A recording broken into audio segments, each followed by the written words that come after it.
Je sais, l'été, la plage, c'est terminé. Mais du coup, je l'ai un peu prolongé grâce à ce roman. Ce roman, déjà, il est magnifique.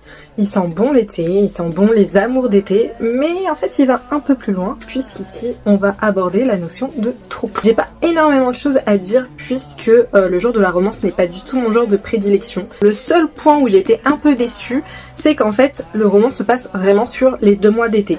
Alors je comprends que l'histoire commence en été, parce que c'est un peu la période du lâcher prise, surtout que les 3 personnages sont vraiment en quête de s'échapper du quotidien, donc c'est parfait pour qu'ils se rencontrent tous.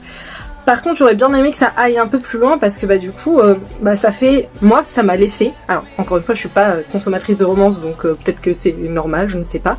Mais moi, en tout cas, ça m'a donné un petit goût amer sur la fin, en mode, ok, du coup, c'est un peu quand même une amourette d'été, quoi. Enfin, oui, ils vont essayer d'aller plus loin, mais comme le plus loin, c'est à nous de l'imaginer, on peut imaginer ce qu'on veut.